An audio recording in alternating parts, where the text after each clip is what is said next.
Bienvenidos y bienvenidas a Enclave Política. Es muy grave lo que pasa en Perú y todo indica que su solución no será inmediata y menos de la mano del gobierno y peor aún del Congreso. Esas dos instituciones han quedado desprestigiadas y señaladas por crímenes de lesa humanidad que ahora investiga la Fiscalía de ese país. Pero ¿será que pasa algo con esa investigación?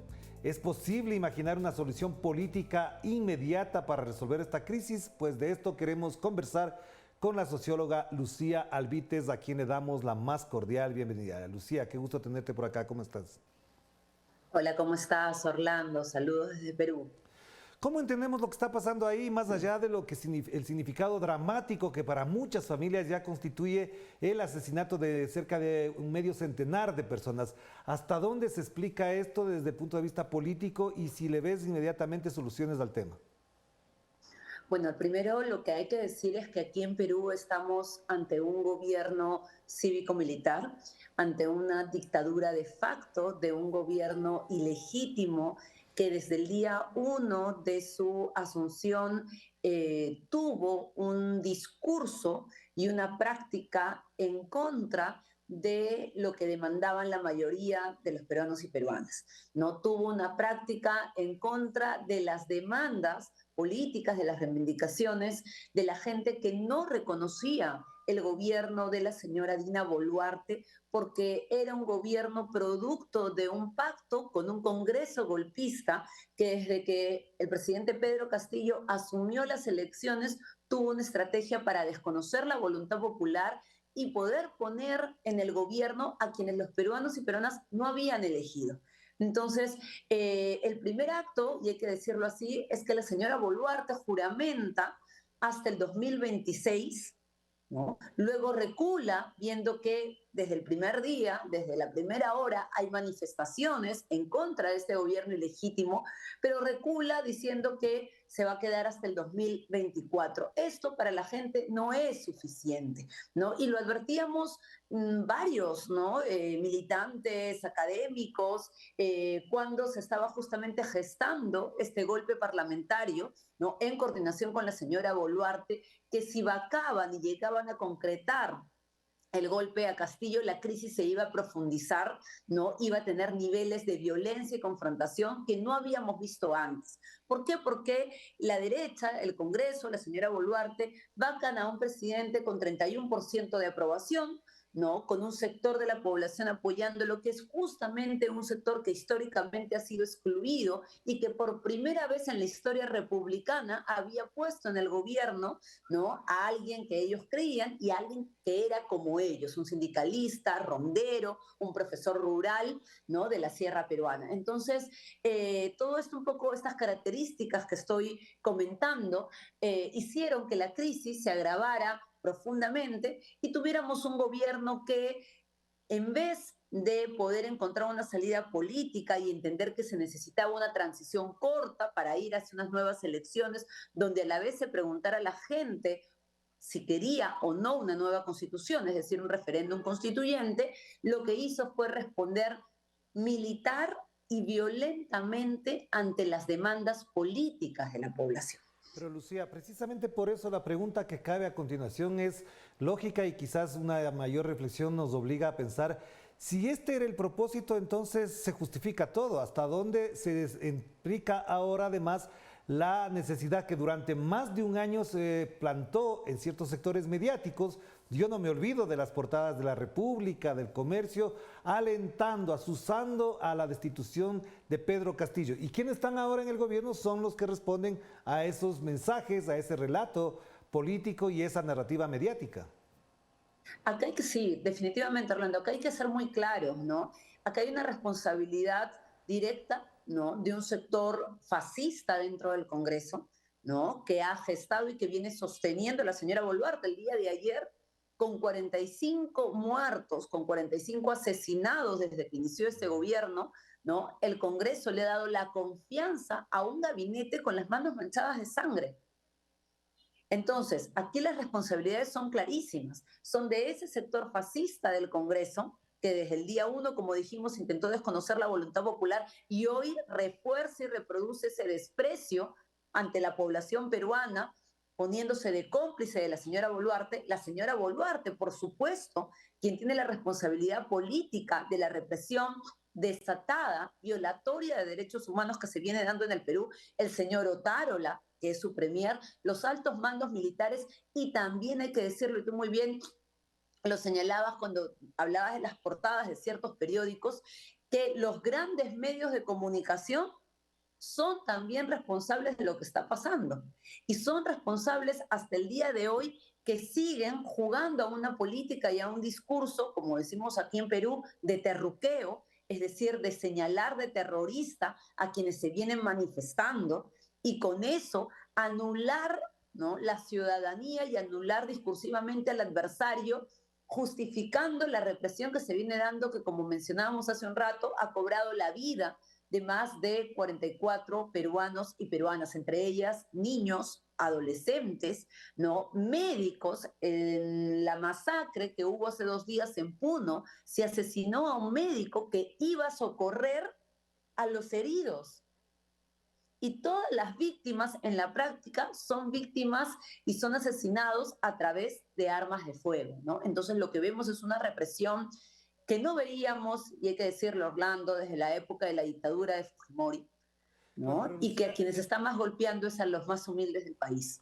claro, pero Lucía, en función de todo esto que acabamos de conversar y que tú efectivamente lo describes con mucha justicia, porque efectivamente pasa así, ¿hasta dónde los actores políticos están, voy a decir una cosa un poco eufemística, siendo conscientes que esto a la larga les traerá graves consecuencias? Ya se ha visto en el pasado lo que ocurrió en el propio Perú con Fujimori, se está viendo lo que pasa estos momentos, por ejemplo, en Bolivia con los que promovieron el golpe de Estado, y ya sabemos lo que ha pasado en otros países.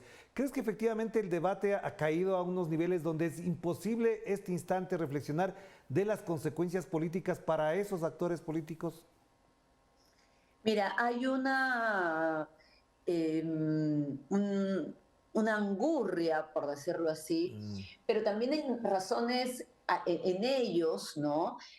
Políticas, ¿no? Ellos saben perfectamente que la única forma que tienen de perecer en el poder ahorita es a nivel de la fuerza, porque lo que está pidiendo la gente es clarísimo aquí. Aquí la gente está pidiendo que se vaya la señora Boluarte, que se cierre el Congreso de la República, ¿no? Es decir, en la práctica, que se llamen a elecciones lo más pronto posible, que con la renuncia de Dina hay un cambio en la mesa directiva del Congreso para que no asuma la presidencia del Perú el señor Williams, y que obviamente hay una mesa transicional y que quien asume el gobierno no sea un representante de esa derecha fascista, ¿no? Un referéndum constituyente en estas nuevas elecciones, ¿no? Y bueno, la libertad del presidente Pedro Castillo. Pero hay que decirlo así, esto, ¿no?, sobre todo las tres primeras cosas que yo estoy mencionando, que es un consenso en la movilización en todo el territorio nacional, que se vaya Dina, cierre del Congreso y referéndum constituyente, requiere obviamente un cambio importante en la correlación de fuerzas que hoy día administra el poder, ¿no? Requiere un cambio importante en quienes, y en la práctica, ¿no?, es una exigencia a que abandonen el poder quienes lo vienen ejerciendo. Entonces, obviamente, la única posibilidad que tienen ellos de quedarse es mediante, ¿no?, la fuerza y la violencia, como lo vienen haciendo, ¿no? Entonces, claro, acá lo estamos diciendo, ¿no? Y también es una forma de presión. Lo que le espera a la señora Boluarte, lo que le espera al señor Otárola, ¿no?, y a sus cómplices es la cárcel, porque aquí se han cometido crímenes de lesa humanidad y esto tiene un límite, ¿no? Ahora, la pregunta es hasta dónde la señora Boluarte va a insistir en quedarse en el gobierno, ¿no?, en querer ejercer un gobierno ilegítimo porque a ella nadie la eligió, ¿no?, y va a seguir disparando a los peruanos y peruanas. Y una última pregunta para esta primera parte, Lucía, y agradecerte por supuesto por el comentario que nos ayuda a entender mejor esta situación.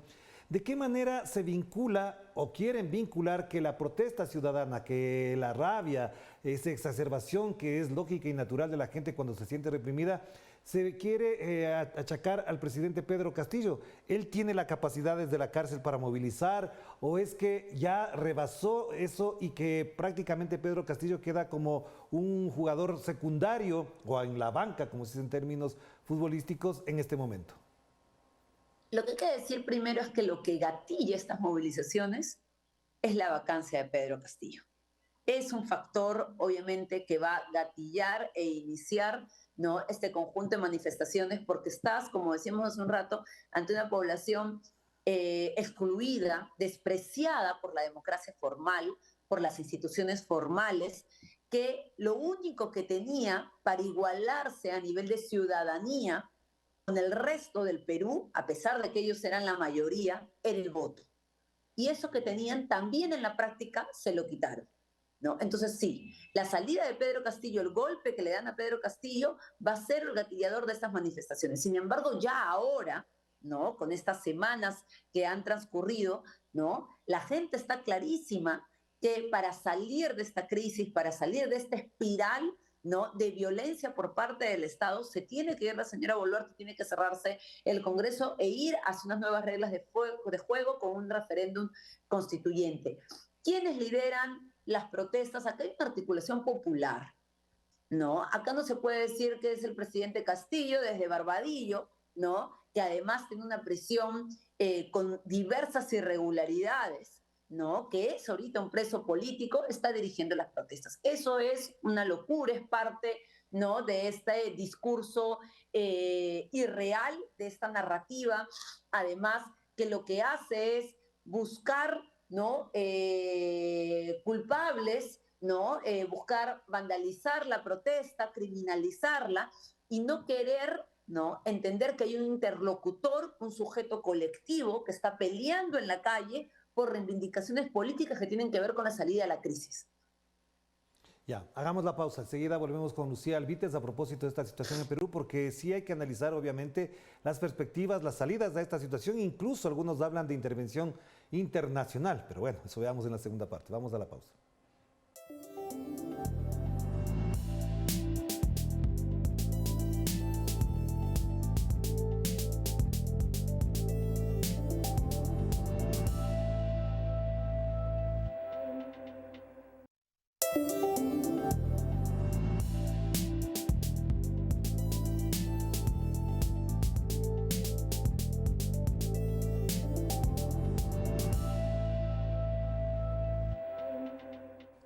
Estamos de vuelta aquí en Enclave Política. Vamos a seguir conversando con la socióloga Lucía Albites a propósito de esta crisis grave. Incluso algunos hablan ya de crisis crónica, porque no solamente por las manifestaciones y las muertes, sino porque hay un conjunto de elementos que pueden apuntar a una crisis crónica política e institucional en el Perú.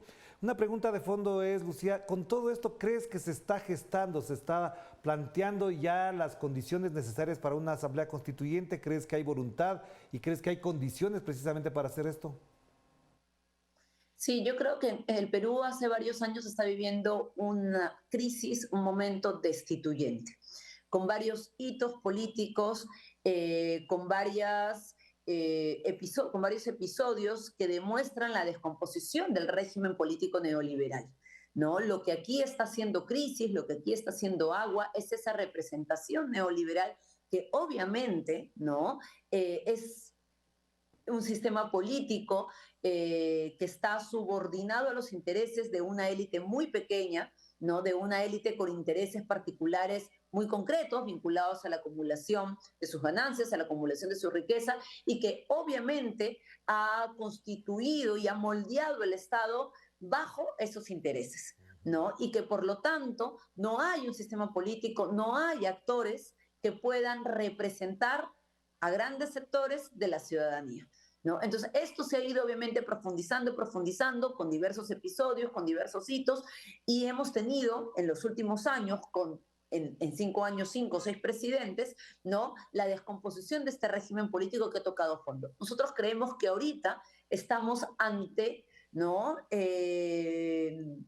ante la transición a un momento constituyente, donde ya hay un sujeto colectivo, ¿no?, que plantea algo nuevo, que plantea nuevas reglas de juego, que plantea un nuevo pacto en la sociedad peruana, donde quienes han venido, ¿no?, teniendo la voz y la palabra, representando los intereses de unos poquitos, ¿no?, unos poquitos, hay que decirlo así, muy, pero muy, ¿no?, vinculados a la corrupción, ¿no?, unos poquitos vinculados a estas políticas fascistas que desconocen la voluntad popular ya no pueden, ¿no?, seguir teniendo el poder para seguir constituyendo el Estado como se les ha dado la gana. Entonces sí creemos que hay una transición hacia un momento constituyente en el Perú.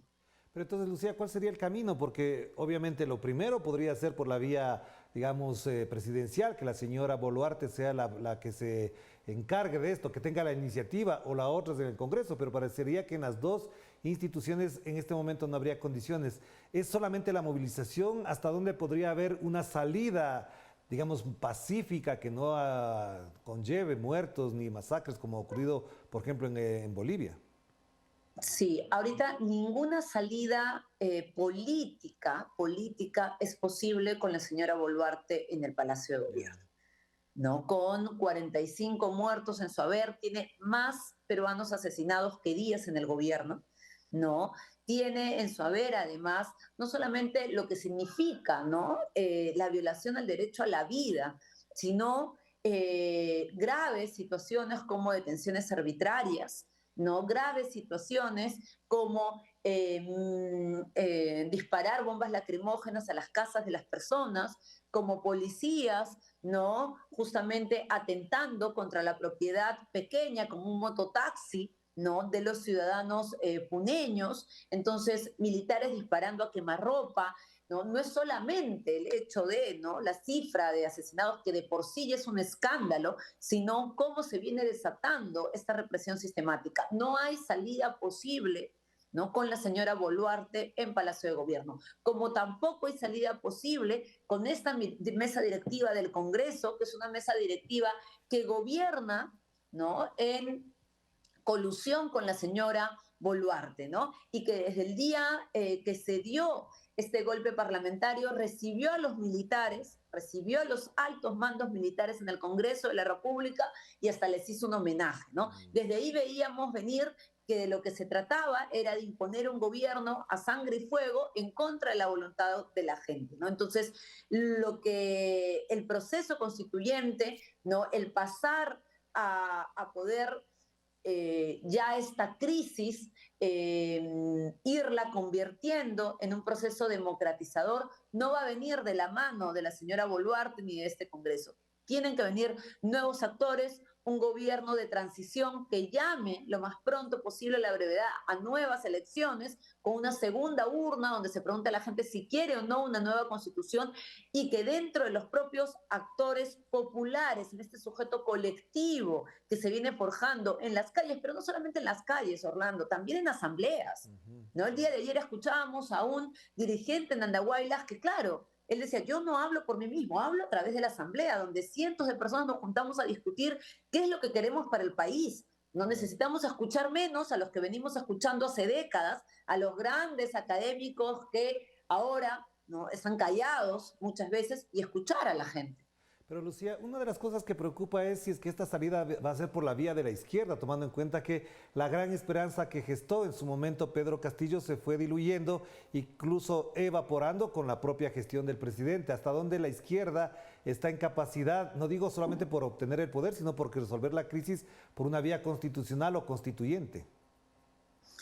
Bueno, la izquierda, creo que hay que decirlo, está en cierta medida acompañando, ¿no?, este proceso de movilizaciones, ¿no?, este proceso de articulación de una plataforma política, pero quien viene aquí, si se quiere decir en estos términos, ¿no?, dando por dónde hay que ir, es este sujeto colectivo popular, ¿no?, que es quien desde el día uno, además, ¿no?, plantea, ¿no?, que lo que está pasando en el Perú va en contra de cualquier democracia, ¿no?, y que esta crisis política tocó fondo, ¿no?, y que se necesita un recambio en quienes administran el poder de manera urgente. A esa reivindicación, a esa claridad política, y hay que decirlo así, no, se suma a la izquierda, Ya.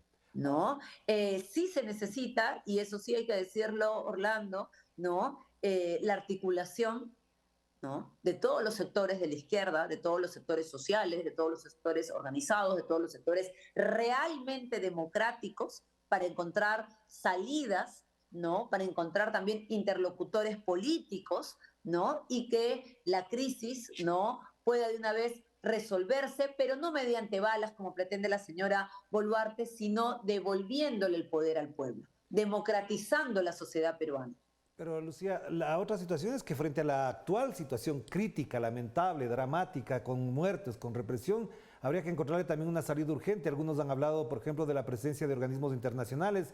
Yo en particular no estaría de acuerdo que vaya el señor Luis Almagro, porque ya sabemos qué es lo que él propone, pero ¿es necesaria la intervención internacional, la participación de Totalmente. actores? ¿Te parece que, por ejemplo, la confluencia de presidentes de América Latina o al menos de América del Sur podría ayudar a encontrar una solución inmediata, urgente, para que no se siga masacrando al pueblo peruano?